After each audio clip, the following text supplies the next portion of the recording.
দর্শক স্বাগত জানাচ্ছি টিভিএন 24 নিউজ নেটওয়ার্কের নিয়মিত আয়োজন আওয়ার ডেমোক্রেসি অনুষ্ঠানে। আপনাদের সাথে আছি আমি ইহসান জুয়েল। এর মধ্যেই চীনে পৌঁছেছেন প্রেসিডেন্ট ডোনাল্ড ট্রাম্প। 2 দিনের এই সফর, তাকে লাল গালিচা দিয়ে সংবর্ধনা জানানো হয়েছে। যদিও গত মার্চেই এই সফরটি হওয়ার কথা ছিল, কিন্তু হঠাৎ করে আমেরিকার সাথে ইরানের যে যুদ্ধটি চলমান রয়েছে এটি শুরু হয়ে যাওয়ার পর চায়নায় সফরটি স্থগিত করা হয়। এইবার 2 দিনের জন্য এটি অবশেষে হচ্ছে। তবে এই সফর যেই কারণে স্থগিত হয়েছিল মার্চে ইরান যুদ্ধ, সেই যুদ্ধের বিষয়টিও এই সফরে অনেক বেশি গুরুত্ব পাবে বলে বিশ্লেষকরা মনে করছেন। বিশেষ করে চায়না যদি ইরান এবং আমেরিকার মধ্যে যুদ্ধে মধ্যস্থতা করতে চায়, তবে সেটি কার্যকরভাবে হবে, যেটি হয়তো পাকিস্তান কিছু কিছু ক্ষেত্রে তাদের সীমাবদ্ধতা রয়েছে, তারা পারছে না। কিন্তু চায়না যদি চায়, কারণ চায়না ইরানের সবচেয়ে বড় বাণিজ্যিক অংশীদার এবং আমেরিকার সঙ্গে চায়নার যে বাণিজ্যিক যুদ্ধ রয়েছে সেটিও এই সফরে গুরুত্ব পাবে। কারণ বিশেষ করে ট্যারিফ ইস্যুতে 2 দেশের মধ্যে যে বাণিজ্যিক সমঝোতা হয়েছিল গত অক্টোবরে, সেটি হয়তো 2 দেশের 2 নেতা বসে এবার সেটিকে বর্ধিত করবেন, কিংবা এটিকে বড় সাফল্য হিসেবে দেখানো হবে যে চায়নার সঙ্গে বাণিজ্যিক সমঝোতাটি অক্ষত আছে, যার ফলে বিশেষ করে রেয়ার আর্থ মিনারেল নিয়ে যেই আশঙ্কাটি তৈরি হয়েছিল সেটি থাকবে না।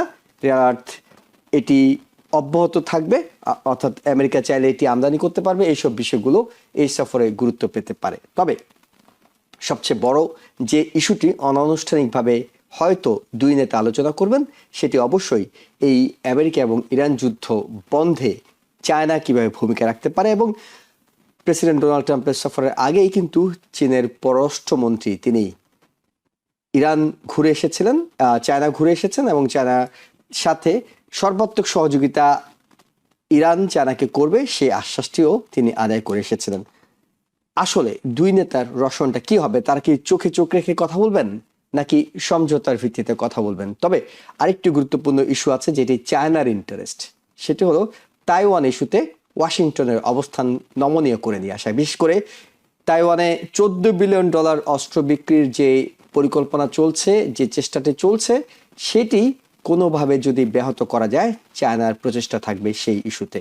দেখা যাক লাভ ক্ষতি কার হয়, কে কতটা এগিয়ে থাকতে পারেন। এসব বিষয় নিয়ে আলোচনা করব। আলোচনার জন্য আমরা আমন্ত্রণ জানাচ্ছি সাউথ ক্যারোলাইনা স্টেট ইউনিভার্সিটির প্রফেসর ডক্টর শফিকুর রহমান, আমন্ত্রণ জানাচ্ছি শিক্ষাবিদ ও রাজনৈতিক বিশ্লেষক শেখ আল মামুন। আপনাদের দুজনকেই। প্রফেসর ডক্টর শফিকুর রহমান, একেবারেই শুরুতে যে প্রশ্নটি করতে চাই আপনার কাছে সেটি হলো, বৈঠক হবে, 2 দিনের সফর, 2 শীর্ষ নেতার বৈঠক হবে, কোন কোন বিষয়গুলো আলোচনায় প্রাধান্য পেতে যাচ্ছে? বৈঠক তো ফর্মাল একটা হবে, আবার ইনফর্মাল একটা রিলেশনশিপও ডেভেলপ করে এই ধরনের মিটিং এর ভেতরে। আর এবার যেটা হচ্ছে, আমরা দেখেছি এই 1972 থেকে বা তারও আগের থেকে 49-50 থেকে, মানে নিক্সনের পরের থেকে আমরা অনেক দেখেছি যে 3-4-5 জন প্রেসিডেন্ট ডিরেক্টলি চায়নার প্রেসিডেন্টদের সাথে ভালো রকম সম্পর্ক ডেভেলপ করার চেষ্টা করেছে।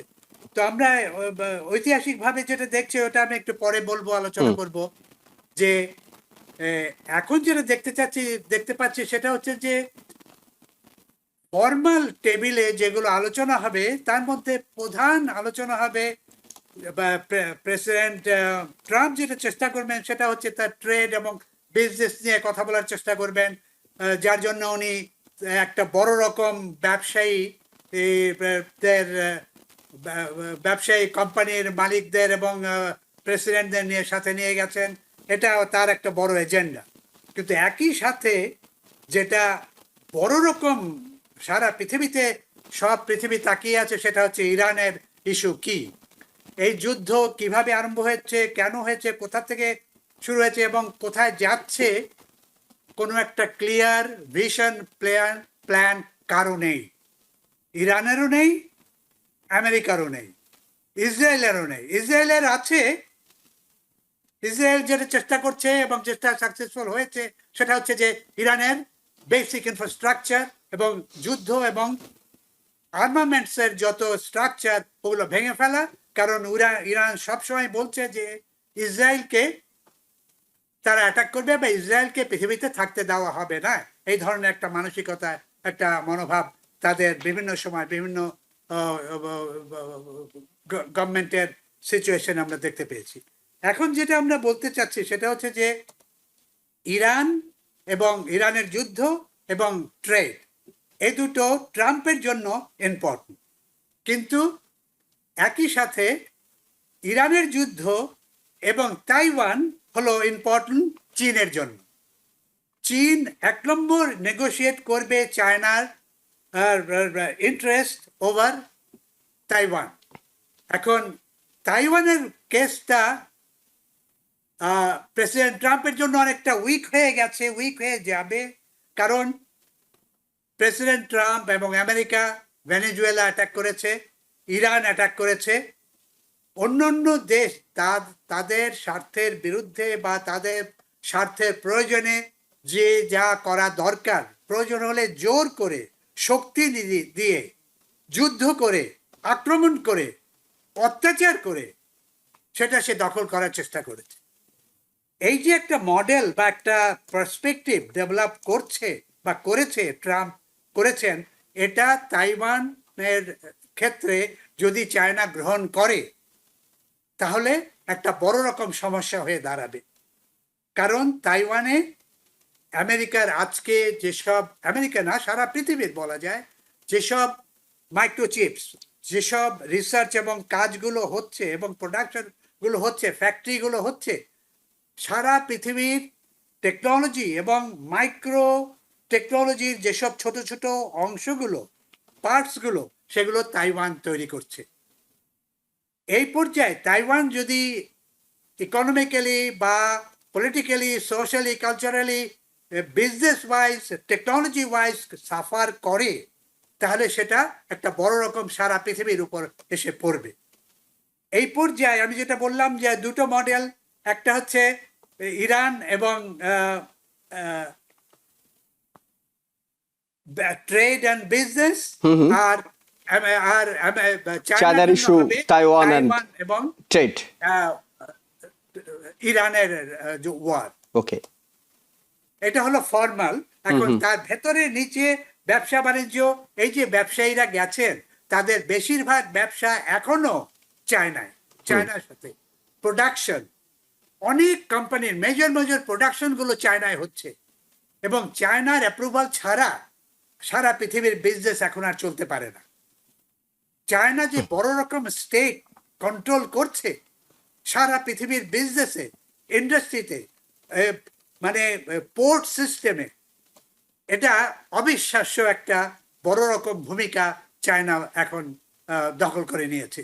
যেটা আগে আমেরিকার ছিল, এর আগে কিছুটা অংশ রাশিয়া এবং অন্যদের কমিউনিস্ট কান্ট্রির ছিল, যেটা আর একেবারেই নেই এখন।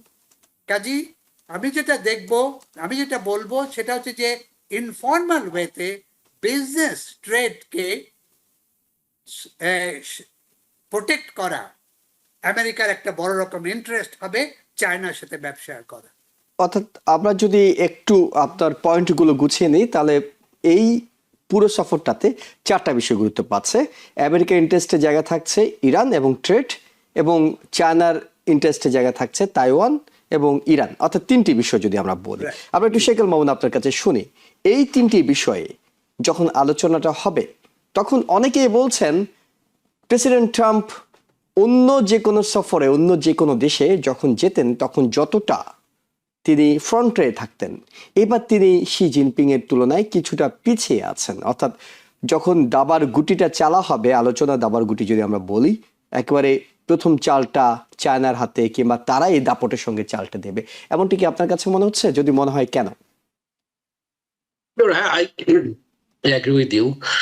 তার কারণ আমরা জানি যে ট্রাম্প যখন ইলেক্টেড হয়েছে আমাদের সাউদার্ন স্টেটগুলোতে, ওহাইও, আইওয়া, সেখানকার কর্ন, সয়াবিন, এগুলো কিন্তু চায়না কিন্তু কমপ্লিটলি কেনা বন্ধ করে দিয়েছে। So the farmers are suffering a lot.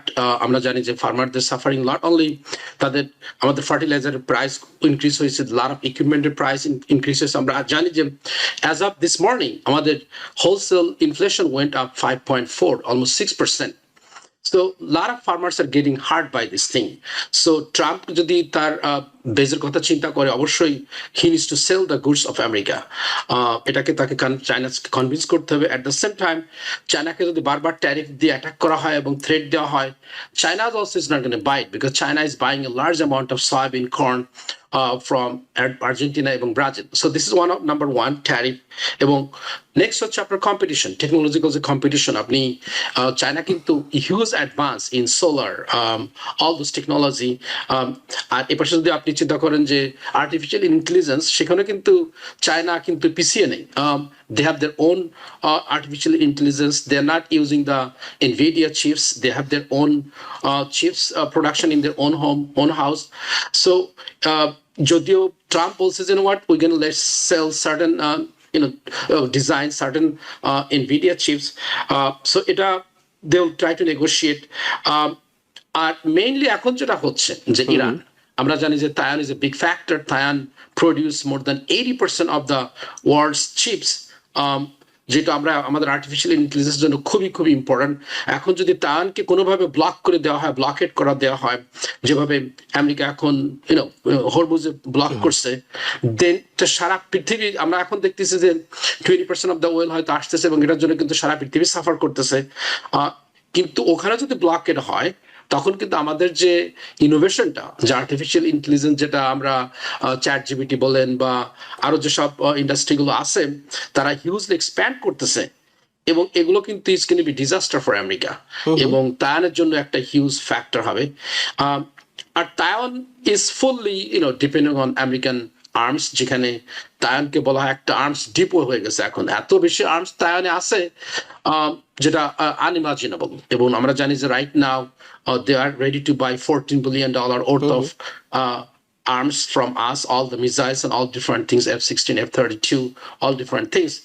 But Iran is a big factor. যেহেতু ট্রাম্প এখন ইরানে গিয়ে আটকে গেছে, এখানে কিন্তু there is a saying in the past, Napoleon বলে গেছে যে once your enemy start walking toward the wrong direction, do not stop them, let them go and let them suffer.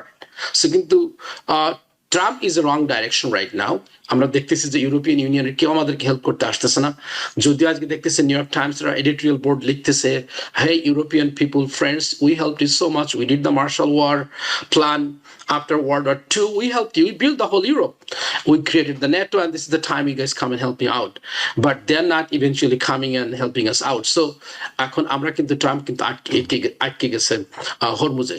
এখানে একমাত্র যদিও আমাদের ডক্টর শফিকুর রহমান বলছে যে Pakistan is trying to help, but China had more muscle power to twist Iranian the politicians যেটা বলেন যারা existing আছে, তাদেরকে কনভিন্স করতে পারে, you know what, you should sit with them, open the Strait of Hormuz and let it flow. But কেন করবে? তারা দেখতেছে যেহেতু America is depleting their arms, এবং আলটিমেটলি তারা ইরানকে বিট করতে পারছে, let them suffer for a while until Trump come not and only really arms, beg for image it. also, image, বৈশ্বিক যে আমরা বন্ধু হারা হচ্ছি, আমাদের ইমেজটা খারাপ হচ্ছে, সেটা তো চায়নার জন্য একটা বড় পাওনা। China Xi Jinping is more assertive, more polished this time than before. এবং Trump is like looks weaker. Usually, Xi Jinping should have been come to the airport and greet him as American president সেখানে যাচ্ছেন। যদিও previously অনেক president গেছে, ধরেন Obama যখন গেছে তখন কিন্তু তাদের ভাইস প্রেসিডেন্ট Xi Jinping সেখানে তাকে গ্রিট করতে আসছিল। But Xi Jinping that time it was kind of confirmed that he is going to be the next chair of the Communist Party and he's going to be the president of the People Republic of China. যেটাই হোক, কিন্তু এবার কিন্তু ট্রাম্পকে আমার কাছে সবাই যেটা মনে করতেছে যে they did not give like proper welcome. এটার থেকে কিন্তু অনেকটা বোঝা যায় যে their এবং প্রেসিডেন্ট ট্রাম্পও তেমন কোনো ট্রাম্প ড্যান্স কিংবা কোনো কিছু করেননি, অন্য জায়গায় গিয়ে যেমন হাতটাত নেড়ে অনেকটুকু উচ্ছ্বসিত থাকেন, এবার খুব চুপচাপই তিনি অনেকটা তার গাড়িতে উঠে গেলেন মনে হলো। Right, very quiet and soft মনে হলো তাকে, সে যখন প্লেন থেকে নামতেছে, যখন গাড়িতে উঠলেছে। গ্রিটিংটা is not as good as it should have been as an American president going to overseas countries. Okay, doctor Shafiqur Rahman, আপনার কাছে একটু জানি, তাইওয়ান একদম খুবই দুশ্চিন্তা নিয়ে সফরের দিকে তাকিয়ে আছে, কারণ তারা মনে করছে কোনো কারণে যদি ইরানের বিনিময়ে প্রেসিডেন্ট ডোনাল্ড ট্রাম্প তাইওয়ানের কাছে নেক্সট যে অস্ত্রের চালান কিংবা বিক্রির বিষয় আছে $14 বিলিয়ন, সেটি যদি কোনো কারণে সমঝোতা করেন চীনের সঙ্গে, তবে এটি তাদের জন্য একটা ভয়াবহ ডিজাস্টার হতে পারে। আপনার কি মনে হয়? আমরা তো জানি আমাদের প্রেসিডেন্ট ব্যবসাটা ভালো বুঝেন, আর কিছু হোক না হোক তিনি ব্যবসাটা করে আসার চেষ্টা করেন। সেখানে $14 বিলিয়ন অস্ত্র বিক্রির এত বড় একটা সুযোগ, সেটি তিনি হাতছাড়া করবেন ইরানের জন্য?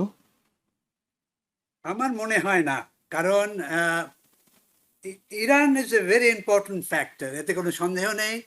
এখন মিডল ইস্টের তেল, এবং তেলের কথা আপনারা সবাই জানেন যে তেল আমাদের একটা জীবনের তেলের উপর আমাদের জীবন অনেকটা নির্ভর করে সারা পৃথিবীর।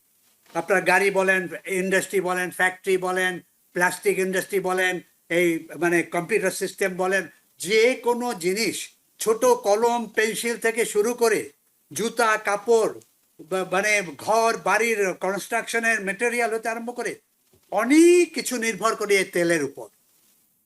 এই অয়েল এবং প্লাস্টিক প্রোডাক্টস এবং প্লাস্টিক থেকে যে সব সাব প্রোডাক্টস এবং অন্য অন্য জিনিসগুলো তৈরি হয়, গাড়ি তৈরি হচ্ছে প্লাস্টিকের উপরে নির্ভর করে।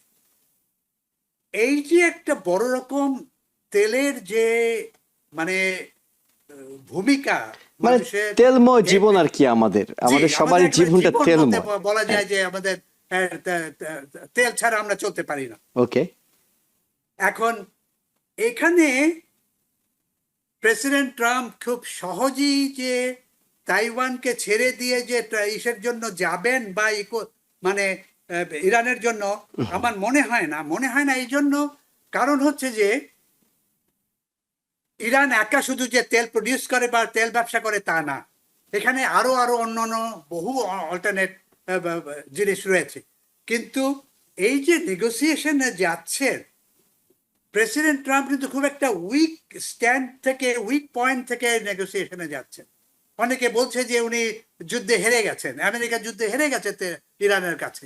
এখন ইরানের কাছে যুদ্ধে হেরে গিয়ে উনি তার নিজের ইগোয়েস্টিক, মানে নিজে একটা যে সেলফ সেন্টার্ড ইগোয়েস্টিক ক্যারেক্টারিস্টিক নিয়ে উনি চলেন, সেখানে ওটা অ্যাকসেপ্ট করে নেবেন কিনা, এগুলো অনেক রকম প্রশ্ন রয়েছে। এবং তিনি যাওয়ার আগেই, অর্থাৎ এয়ারফোর্স ওয়ানে উঠার আগেই সাংবাদিকদেরকে বলছিলেন, না আমরা তো ইরানের কাছে, চায়নার কাছে হেল্প চাওয়ার কোনো মানে হয় না, আমরা তো জিতেই গেছি, সেখানে ওদেরকে আমরা চাইবো কেন, হেল্প চাওয়ার কিছু নেই। জিতে গেছেন মুখে, কিন্তু উনি নিজে জানেন যে তার ইকোনমিক এবং তার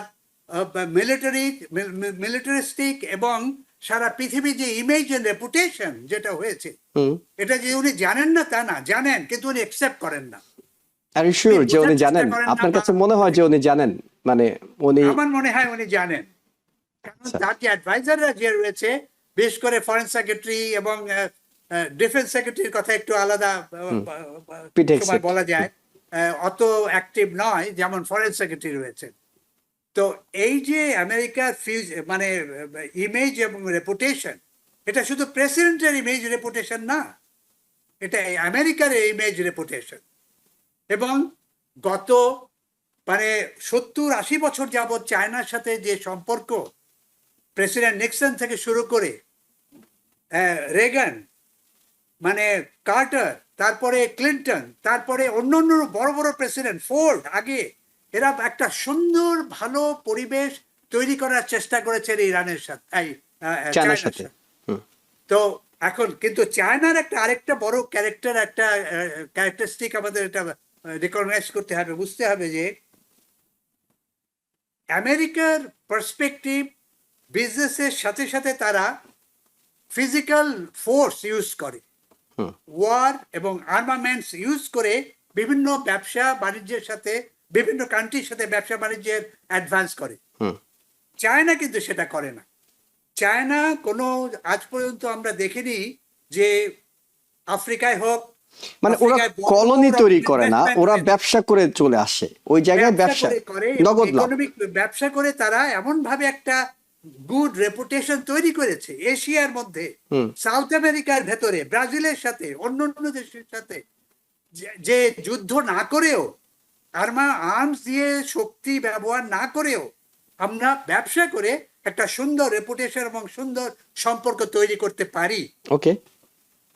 এটা করার ফলে চায়নার যে সম্মানটা অনেক দূরে, অনেক উপরে উঠে গেছে, যার জন্য প্রেসিডেন্ট ট্রাম্প উইক পার্সোনালিটি হিসেবে, উইক নেগোসিয়েটর হিসেবে ওখানে গিয়ে নেগোসিয়েট করছেন। ওকে, একটা হচ্ছে ডক্টর ইরান, শফিকুর রহমান, তাহলে তো আরেকটা হচ্ছে তার প্রশ্নটা চলে personality আসে। এবং অন্য ক্যারেক্টারের জন্য। তাহলে তো প্রশ্নটা চলে আসে, তিনি যাওয়ার আগে বলছিলেন যে আমরা চায়নার কাছে ইরানের সাথে কোনো হেল্প চাইবো না।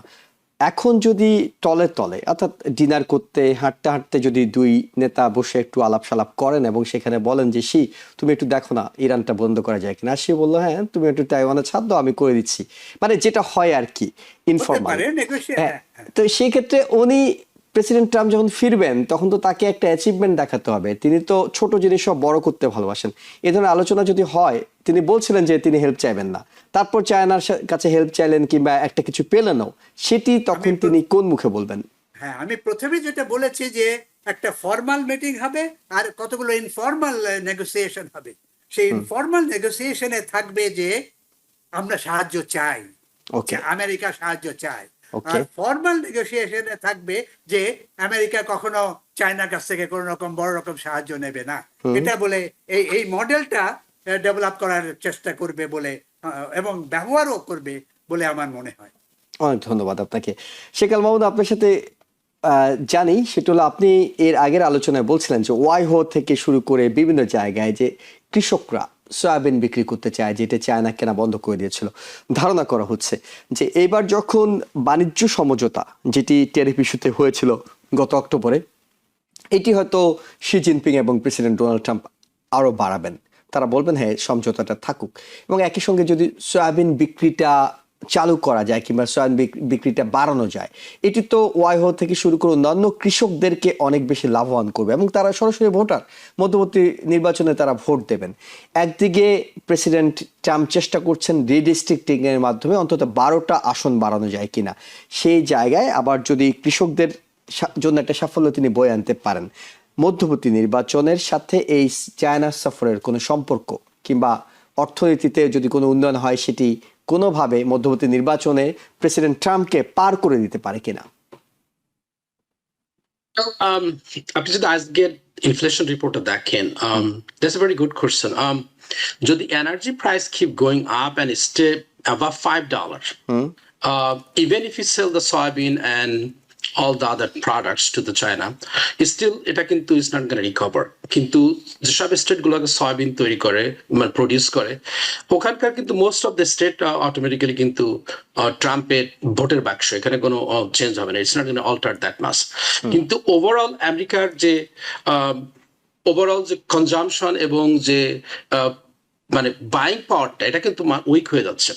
ধরেন আজকে সকালে কেভিন অলসকে আমরা ফেড চেয়ারকে ইলেক্ট করা হয়েছে উইথ দ্য পার্টিশন লেভেলে, রিপাবলিকানরা 54, ডেমোক্রেটরা 45 ভোটে তাকে ইলেক্ট করা হয়েছে। এক্সপেক্ট করা হচ্ছিল যে সে যদি ফেড চেয়ার হয়, যদিও তার মাত্র একটা vote out of all the members in the Federal Reserve Board, কিন্তু he will have more influence. কিন্তু যদি ইনফ্লেশন বাড়তে থাকে, no matter who became the goes to the Federal Reserve Bank board, they cannot really, তারা কিন্তু মানে হঠাৎ করে ড্রপ করতে পারবে না ইন্টারেস্ট রেট। এবং ইন্টারেস্ট রেট যদি ড্রপ না করতে পারে, না কমাইতে পারে, তাহলে কিন্তু সবাইকে কিন্তু ইভেন্চুয়ালি সাফার করবে। তারা এক্সপেক্ট করতেছিল এন্ড অফ দিস ইয়ার তারা হয়তো 25 বেসিস পয়েন্ট কাট করবে, কিন্তু আজকের রিপোর্টে এবং এই তেলের দাম যদি কন্টিনিউয়াসলি বাড়তে থাকে এবং হরমুজ প্রণালী যদি ব্লক থাকে, দেন is a very negative news for America and for the whole world. I don't worry about the America, যেহেতু ট্রাম্প অলওয়েজ বলে থাকে যে আমেরিকা ফার্স্ট, সেটাই ধরে নেন আপনি। কিন্তু স্টিল আপনি সমস্ত জায়গায় গ্যাসের দাম বাড়তেছে এবং everything based on the energy. So আপনি যেটা বলতে চাচ্ছিলেন যে হ্যাঁ হয়তো কিছু সয়াবিন বিক্রি করলে কি ট্রাম্পের জন্য মিড টার্মে কোনো উপকার হবে কিনা, it's not gonna work out if Iran open up the strait of Hormuz. যদি স্টেট অফ হরমুজ ওপেন করে, then free flow of the oil যদি শুরু হয়ে যায়, তাই না, তখন যদি তেলের দাম ড্রপ করে, এপাশে চায়নার কাছে তারা যদি সয়াবিন বিক্রি করতে পারে, then it might, by the end of let's say September, October, if things start cooling off, then he might have some positive outcome এটার থেকে পাওয়া যেতে পারে, আদারওয়াইজ আই ডোন্ট থিঙ্ক।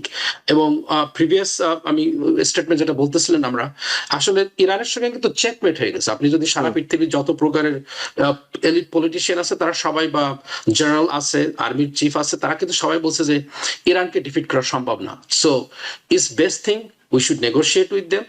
তারা 15 বছর হোক, 20 বছর হোক, যতদিন পর্যন্ত তাদের ইউরেনিয়াম প্রসেসিং বা এনরিচমেন্ট যদি বন্ধ করে, if they transfer most of their enriched uranium to China হোক, রাশিয়া হোক, then we should really accept this kind of deal. তাহলে সমস্ত প্রমাণিত ওপেন হয়ে যাবে, সারা পৃথিবী নিঃস্বাস্থ্য হবে, আমাদের জন্য উপকার হবে। So it's a good situation, কিন্তু I don't know is it going to work out or not, কিন্তু হরমুজ প্রণালী 1 নাম্বার 1 ওপেন হইতে হবে। এন্ড যদি বিজনেসটা আমরা যদি সেলিং করতে পারি, তায়ানের কাছে $14 বিলিয়ন যদি বিক্রি নাও করতে পারি, আপাতত যদি পোস্টপোন করেও তেলের দাম যদি কমানো যায়, that would be overall beneficial factor for the US economy এবং the whole world's economy. ওকে, শেখাল মামুন, এই প্রসঙ্গে একটু জানি আপনার কাছে। সেটি হলো যে প্রেসিডেন্ট ট্রাম্পের কথা শুনে আমরা অনেকবারই মনে করেছিলাম যে আগামীকালই মনে হয় যুদ্ধটা বন্ধ হয়ে যাচ্ছে, ভেরি ক্লোজ তিনি বলে থাকেন। কিন্তু ওয়াশিংটন পোস্ট আজকেও বলছে যে এই যুদ্ধটা সহজে, মানে আমরা যেটা আশা করছি হয়তো এই চায়না সফর থেকে আসার পরে, কিংবা নভেম্বরের আগে, কিংবা জুনের বিশ্বকাপের আগে, তারা বলছে যে না, এটি যুদ্ধটা অনেক লম্বা সময় ধরে চলবে। আপনার কাছে কি কোনো বিশ্লেষণে মনে হয় যে যুদ্ধটা লম্বা সময় ধরে চলার কোনো সুযোগ আছে? Look, যুদ্ধ, there is, definitely America is one of the powerful country, এবং এখানে we are not going to the, আমরা যদি সেখানে ল্যান্ড করা শুরু করি, then it could sustain for a long time. কিন্তু ল্যান্ডরে যদি আমরা না যাই, ল্যান্ডরে গেলে then we know that we're going to lose a lot of our soldiers, is going to be a lot of body bags coming in our country, এবং সেটা হয়তো president ট্রাম্পও চায় না, এবং আমেরিকান ফ্যামিলিও কেউ চায় না যে তাদের ছেলে মেয়ে সেখানে গিয়ে মারা যাক for no reason. And there is no place to bomb anymore. They bomb so much within 1 month. There is, what else you could bomb there? They don't have any more infrastructure beside well infrastructure. সেখানে কেউ কিন্তু, এটা কিন্তু against the Geneva Convention, international law, যে you cannot bomb any infrastructure or energy infrastructure. এটা against the law. So এটা করে কিন্তু, even let's say you destroy the oil infrastructure and the regime has changed, you cannot go back and fix those kind of thing overnight. To যেসব oil refinery বলেন বা pumping system বলেন, it takes years after years to build and up to this point. So Trump এটা চায় না, Trump এটা আসলে যতই বার থমকে দিক না কেন, কিন্তু ultimately he doesn't want to destroy those kind of infrastructure.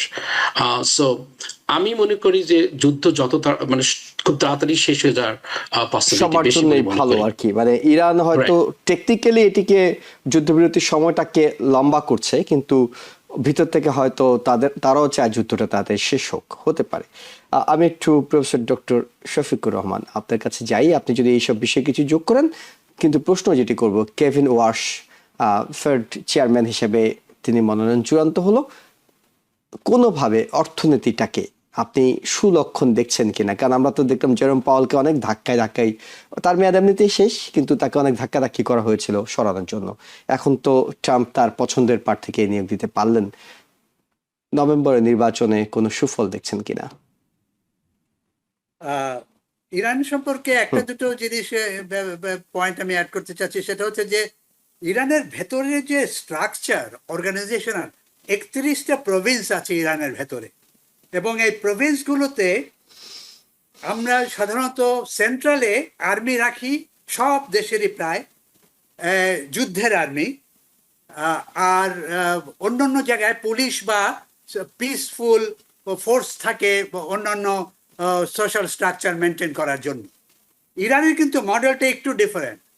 ইরানের এক সাইডে তেহরান এবং এই এরিয়ায় যদি কেউ আক্রমণ করে এবং তারা যদি ডিফিটেড হয়, অন্য এরিয়াগুলোতে কিন্তু তাদের যুদ্ধের আর্মস ফোর্সেস রয়ে গেছে।